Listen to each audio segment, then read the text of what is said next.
Guys, guys, hari ini Israel telah membunuh rakyat Palestina, guys.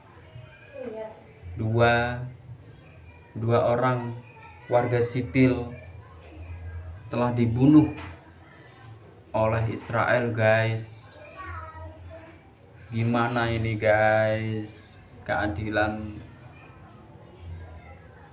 di dunia ini. PBB di mana, guys? PBB. Katanya PBB itu bisa melindungi semua negara-negara yang ada di dunia ini, akan tetapi malah dia yang membantu Israel, guys, untuk membunuh rakyat Palestina.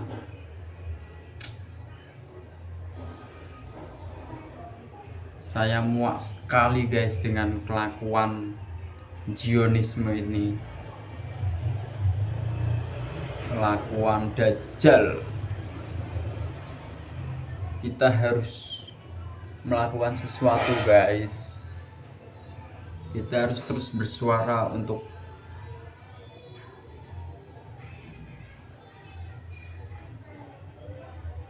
mencari keadilan,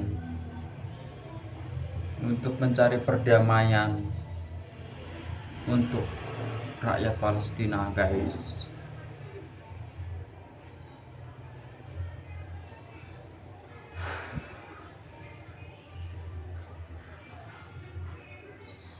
Kamu tahu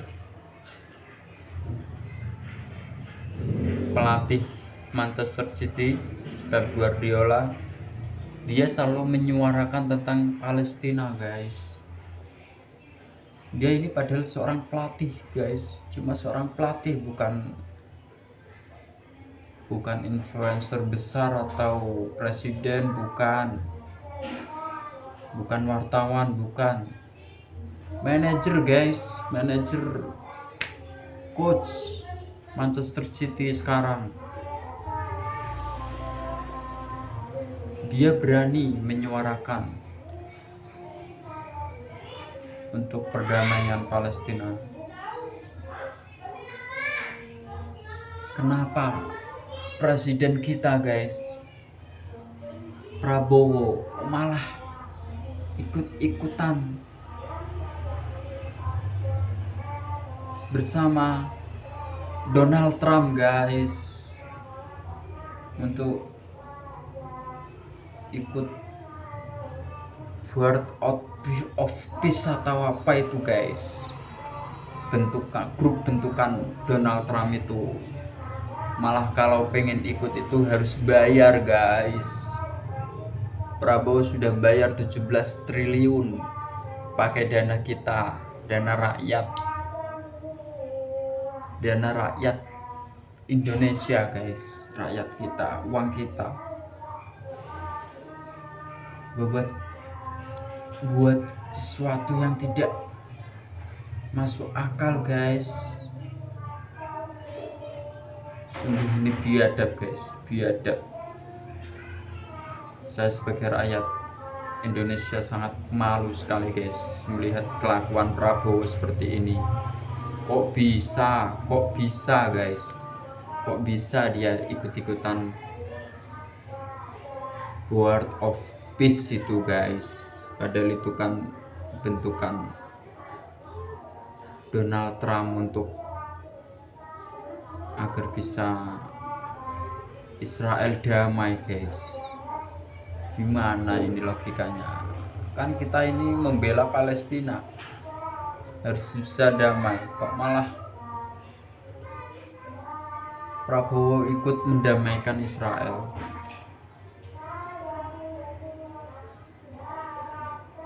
Ini nggak masuk logika ya, guys. Seharusnya yang ditindas itu kita bantu, kita lindungi, kita kalau bisa mencegah Israel itu untuk membombardir Palestina, guys. Ini bahaya sekali buat pemerintahan Indonesia guys, bahaya.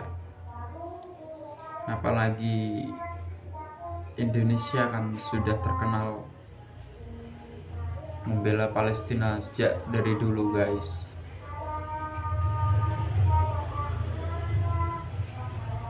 Aku sangat malu guys dengan presiden kita yang telah ikut gabung ke grup Donald Trump itu, apalagi bayar pakai uang kita guys, pakai uang rakyat sebesar 17 triliun guys. Tidak kira-kira itu, kalau 17 triliun itu buat mensejahterakan rakyat Indonesia itu malah lebih bagus guys. Ini gimana guys?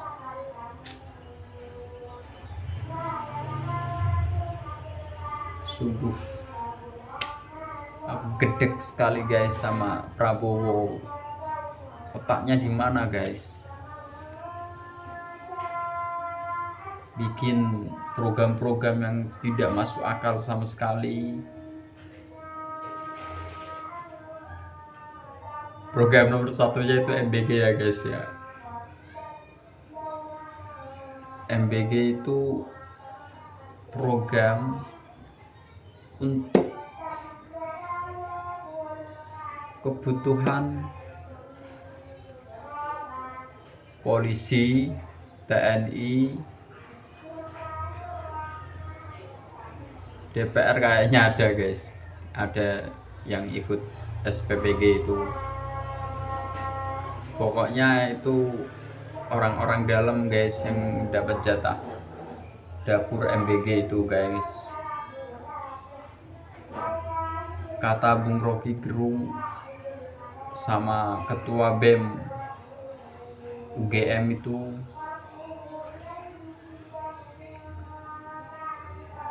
MBG itu program yang sangat merugikan rakyat. Terus MBG itu malah dikelola oleh polisi-polisi yang seharusnya menjaga kestabilan negara, menjaga keamanan publik, menjaga rakyat sipil, menjaga warga, menjaga lampu-lampu lalu lintas, terus menjaga melindungi orang-orang yang terkena kejahatan seperti mencuri, mencopet, menjabret dan lain sebagainya, dan kejadian, dan melindungi orang-orang yang terjadi penipuan di sosmed maupun offline. Banyak guys yang sekarang itu penipuan yang merajalela itu di sosmed maupun di offline guys. Di online maupun offline itu banyak banget penipuannya guys, seperti judol, terus scam, terus penipuan loker. Itu masih banyak sekali loh guys. Tapi malah polisinya malah sibuk memasak. Ini gimana guys? Yang seharusnya tugas masak itu ibu-ibu rumah tangga. Terus Bobon Santoso, influencer itu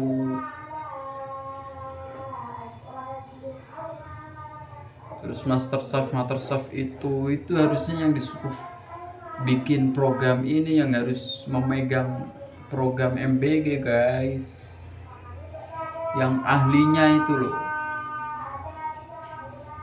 Kan kemarin kan sudah banyak sekali kan guys korban-korban siswa-siswi yang keracunan MBG banyak sekali itu guys, tapi entah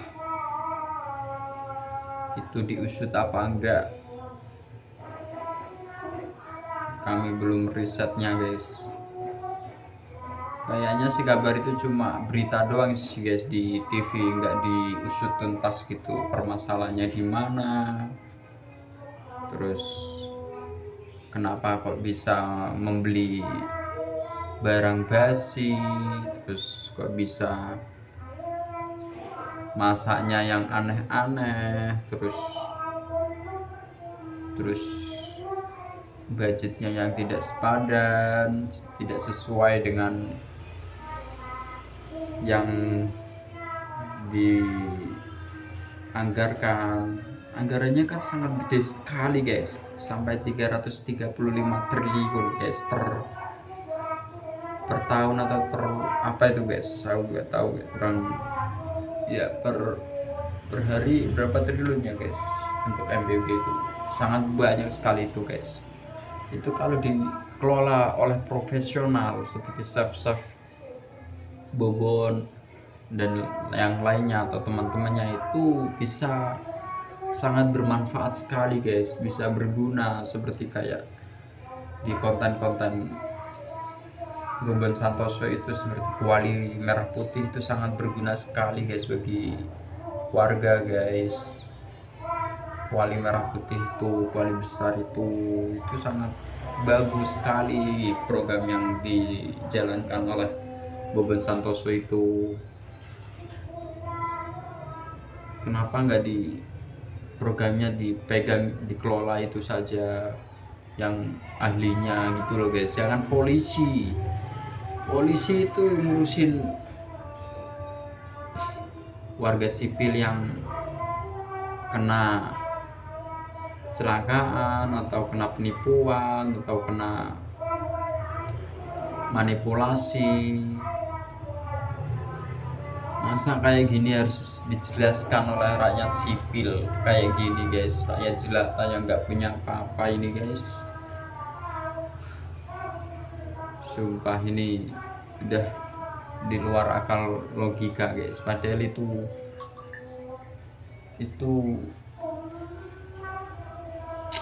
kayak program kalau pengen berjalan dengan baik Pak Prabowo, caranya gini Pak. Program MBG itu kalau pengen dijalankan terus nggak apa-apa, yang penting diurus oleh profesional, jangan dikorupsi, jangan dihianati, jangan seperti Londo Ireng, pengkhianat bangsanya sendiri, jangan nepotisme. Susah guys kalau bilangin pejabat-pejabat yang sangat kolot-kolot ini guys, pikirannya tidak pernah maju guys, pikirannya itu cuma keluarganya sendiri, perutnya sendiri, yang penting kroni-kroninya enak, yang penting dapat uang banyak. Ini tidak sesuai keadilan ya guys. Sila yang kelima, keadilan sosial bagi seluruh rakyat Indonesia. Itu Pancasila sudah tidak diterapkan di negeri ini guys, kayaknya guys. Pancasila itu kayaknya sudah cuma lambang negara doang. Prinsip-prinsipnya tidak diterapkan di negeri ini guys. Ini sangat miris sekali bagi masa depan anak-anak Indonesia, sangat miris, sangat. Kemarin itu berita yang sangat viral itu, anak SD pengen beli buku guys, sama ibunya tidak bisa tidak mampu, tidak bisa membelikannya guys. Ibunya ini sungguh miris, sungguh tragis, sungguh ironis. Negeri yang sangat kaya raya ini loh, negeri yang sangat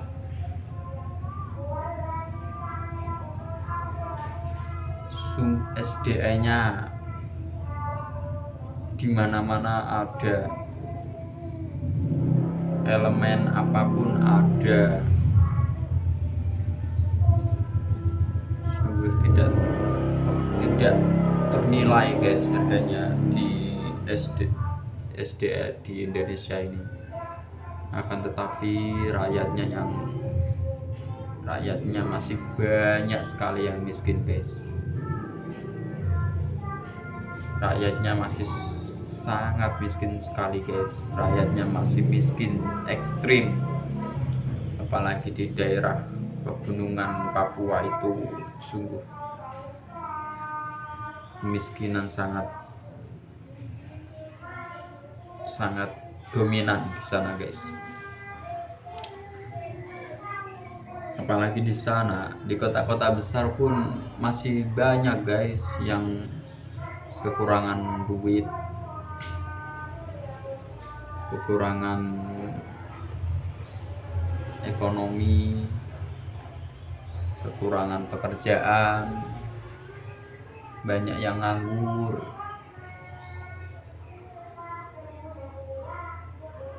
Ini negara harus dibenahi guys, benar-benar harus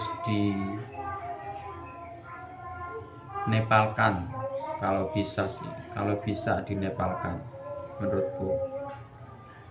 Kalau bisa dinepalkan, nggak usah pakai partai-partai yang sangat boros banget gitu guys. Nggak perlu pakai partai-partai, nggak perlu partai-partai. Kita harus benar-benar mencari pemimpin itu dari kualitas pendidikannya, terus akhlaknya, terus kepribadiannya, terus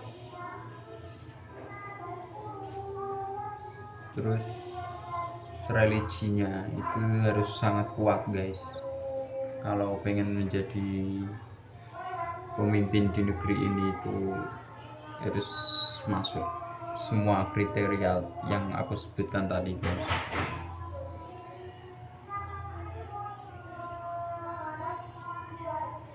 Sebenarnya banyak banget guys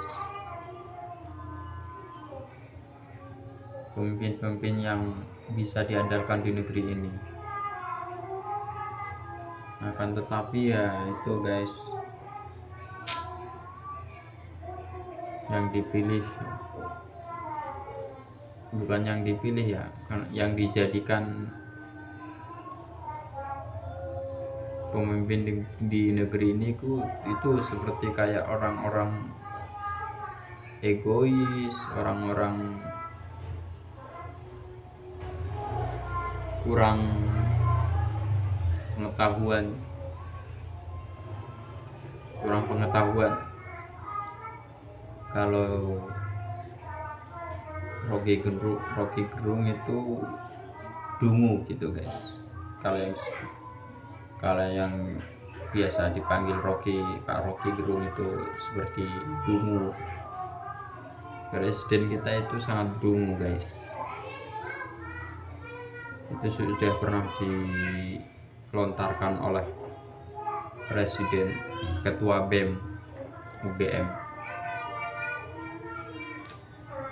Presiden kita sangat dungu sekali guys. Dari cara memilih menteri-menterinya, terus dari cara mengelola anggaran APBN kita, itu sungguh sangat fatal sekali guys. Kalau diurut-urutkan, di kronologikan, di audit lagi, atau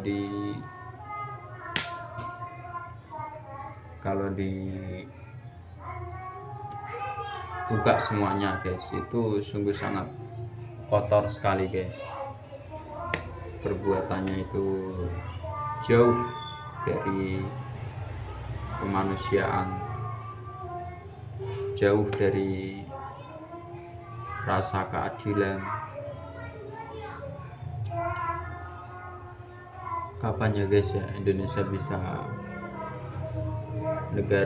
menjadi negara maju, menjadi negara berwibawa, menjadi negara yang ditakuti dunia, menjadi negara yang mandiri. Semua asing-asing itu diusir semua guys. Kalau aku jadi pemimpinnya ya guys ya, misal pertama yang aku lakukan yaitu pertama-tama koruptor-koruptor yang ada di bumi Nusantara atau di Indonesia langsung ditembak mati. Aku gak mau tahu, yang penting koruptor itu harus mati semua. Kan muncul pemimpin-pemimpin baru tuh, muncul public figure yang cerdas, nah yang tahu masalah sosial, tahu masalah keadaan Indonesia sebenarnya, terus tahu masalah sumber daya alam ini. Nah itu digabungkan semua guys, dicari profesor-profesor, peneliti-peneliti, ilmuwan-ilmuwan, dikumpulkan, kita musyawarahkan. Habis itu nomor 1 tadi kan hukum mati koruptor, nomor kedua putus kerjasama yang merugikan negara Indonesia, seperti PT Freeport yang sudah berpuluh-puluh tahun dikelola oleh asing. Kita potong semuanya guys, kita putus kontrak, nggak mau tahu, kita usir semua warga asing, orang manapun di dunia yang merugikan bangsa Indonesia, kita usir dari negeri yang kita cintai ini guys.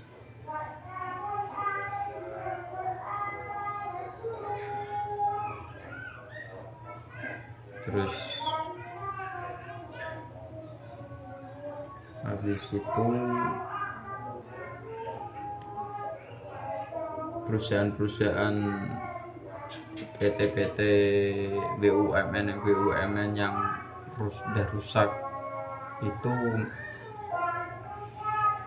manajer-manajernya pecat semua, yang koruptor matiin semua. Kita bangun kembali Indonesia ini seperti yang dijanjikan baginda kita, Nabi besar, Nabi Muhammad SAW. Kalau ingin menjadi negara baldatun thayyibun itu carilah pemimpin yang amanah, tabligh, fatonah, cerdas. Amanah, dapat dipercaya, tabligh,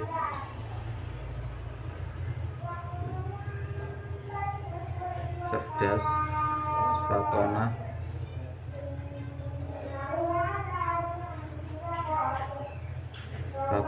jujur. Pokoknya 4 guys yang disebutkan Rasulullah itu. Carilah pemimpin itu guys, cerdas, jujur, dapat dipercaya, dan memiliki ilmu. Itu guys, carilah pemimpin yang seperti itu. kalau benar-benar ingin menjadikan negara NKRI ini negara maju, negara berwibawa, negara superpower, negara kuat, kita itu harusnya ya guys ya, negara nomor 1 di dunia guys, harusnya ya, kalau gak ada korupsi, kalau sumber daya alamnya dikelola dengan baik, itu negara kita nomor 1 guys di dunia. Gak ada yang ngalahin, gak ada. Mana Arab Saudi kalah guys. Arab Saudi cuma mengandalkan kuota haji, terus minyak, itu doang guys. Kita negara Indonesia bisa mengandalkan semuanya guys, mulai dari SDA, terus tempat wisata, terus Selat Malaka. Pernah itu siapa tuh profesor atau bukan, aku gak tahu, pokoknya itu loh guys, yang Mardigu itu, Bosman itu pernah ngomong kalau Selat Malaka itu, kalau kapal-kapal asing lewat di selat itu ditarif, itu sudah bisa membiayai semua kebutuhan negara Indonesia guys. Kalau Selat Malaka itu ditutup, kalau pengen lewat jalur situ harus bayar pajak, itu udah bisa memberi makan rakyat Indonesia guys. Kalau negara kita negara berwibawa, negara berani, negara kuat, negara yang tidak bisa diatur oleh oknum-oknum apa itu, elit global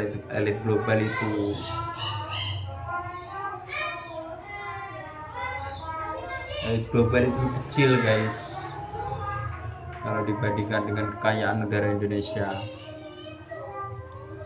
Tidak sebanding, itu kecil. Dia itu yang punya kan Rothschild kan guys, dia cuma membiayai perang gitu doang, bisa kaya seperti itu. Lah kita Indonesia sumbernya dari mana-mana guys, dari bumi banyak sekali, nikel, batu bara, minyak mentah, minyak, bahan bakar, BBM, apapun itu semua ada di tanah Indonesia guys. Emas, perak, besi, tembaga, nikel, banyak banget guys kekayaan Indonesia ini yang kelolanya sangat ngawur sekali pada hari-hari ini guys. Pada pemerintahan yang lalu itu sangat ngawur. Oke guys, aku di sini bukannya benci siapapun ya guys ya, bukannya benci Prabowo atau siapapun itu yang ada di pemerintahan. Aku cuma mengungkapkan fakta-fakta lapangan yang ada ya guys ya, yang selama ini sangat meresahkan sekali, sangat meresahkan bagi warga rakyat Indonesia. Aku hanya mengutarakan terutama keresahan saya pribadi. Saya emang tahu apa yang terjadi dengan negara ini guys, soalnya saya pernah pengalaman pribadi saya guys. Saya pernah mencari keadilan di desa saya, di kelurahan saya itu. Awalnya itu kan saya meminta bantuan karena orang tua saya sudah sepuh, sudah tidak bisa bekerja lagi, dan juga udah sakit-sakitan, udah terkena penyakit stroke. Otomatis kan sudah tidak bisa bekerja lagi kan guys, udah tua gitu kan. Nah, aku dari situ punya inisiatif ingin meminta bantuan kepada Pak Lurah atau pejabat-pejabat pemerintahan di situlah, di kampungku itu. Di situ udah sangat janggal sekali guys. Memang dulunya itu pernah dapat BLT atau bansos gitu kan guys, pernah dapat gitu, tapi cuma 4 bulan doang kayaknya guys. Terus habis itu dimatiin, udah gak dapat lagi sampai 3 tahun atau 4 tahun lah, udah gak dikasih lagi. Terus aku mengajukan lagi kan guys, emang namanya masih ada. Terus itu dari pihak lurahnya itu, dari pihak kantor katanya itu sudah dimatikan dari pusat di Jawa Tengah itu, di kota itu, di kabupaten lah. Nah, terus aku kembali ke kantor Dinsos itu. Nah, terus aku sudah ke Dinsos itu, terus cerita gini, sudah menyampaikan keluhan-keluhan, akan tetapi malah disuruh ke pihak kantor yang ada di desa lagi, suruh ngurus gitu katanya, suruh mengajukan lagi lah, pokoknya di ini kayak di lempar gitu lah guys, lempar tanggung jawab gitulah. Pokoknya ngeri guys. Aku udah bolak-balik sampai 4 kali guys, tidak dapat apapun, tidak diberi bantuan apapun, tidak dapat apa-apa guys, malah rugi di waktu, tenaga, uang, udah rugi guys. Perjalanannya bolak-balik itu sumpah miris sekali guys. Mencari keadilan seperti itu seperti kayak ngemis-ngemis, padahal di undang-undang kita sudah tertulis bahwa orang tua dan orang miskin dan anak-anak itu dipelihara oleh negara guys. Seharusnya itu di Undang-Undang UUD 1945 kita. Akan tetapi realitanya tidak semudah itu guys. Realitanya sangat mengerikan, sangat mengenaskan, sangat banyak sekali koruptor yang di bawah sampai di atas itu. Sudah kronis. Kalau penyakit itu sudah komplikasi ya guys. Kalau penyakit itu udah terkena penyakit semua guys, pemerintahan NKRI ini. Miris sekali guys kalau melihat kenyataan ini. Yang bisa kita ubah itu satu-satunya ya tadi, kalau nomor 1 itu kita tetap bersuara. Meskipun kita bersuara tetapi tidak pernah ditanggapi apapun guys dengan institusi kita ini, lembaga-lembaga, pejabat-pejabat tidak pernah mengoreksi kita atau apapun lah itu. yang terjadi malah undang-undang yang menguntungkan mereka itu cepet gercep guys, cepet langsung ditanda tangan. Kalau undang-undang yang menyengseng kalau undang-undang yang menyengsarakan rakyat itu cepat, itu juga cepat guys. Undang-undang kita itu sangat lucu sekali guys.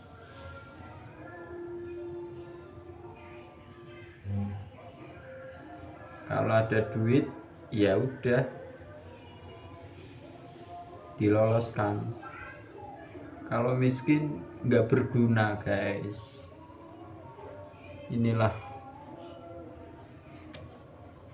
bener para netizen, kalau jalur surga, jalur WNI itu memang ada guys, memang ini guys. Kata Gus Baha juga gitu guys, kita itu masuk surga kalau nggak kita orang miskin itu nggak bisa guys. Jalur orang miskin Indonesia ini bisa dipertanggungjawabkan sama Gus Baha itu guys.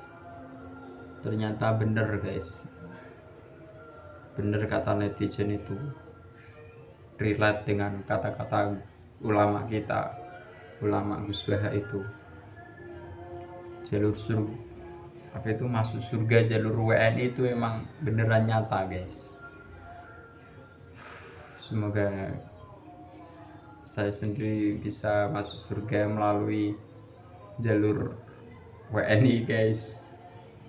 Oke guys, oke, sampai sini dulu ya guys. Besok kita sharing-sharing lagi tentang keadaan politik di negara Indonesia ini.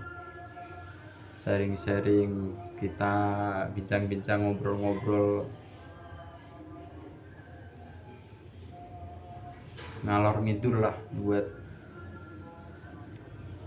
buat meskipun tidak mengaruh sama mereka ya guys, tidak terpengaruh dia, kita ngomong apapun juga tidak digubris guys, soalnya kita bukan siapa-siapa juga.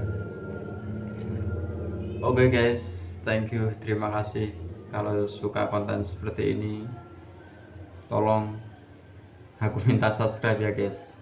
Thank you, terima kasih.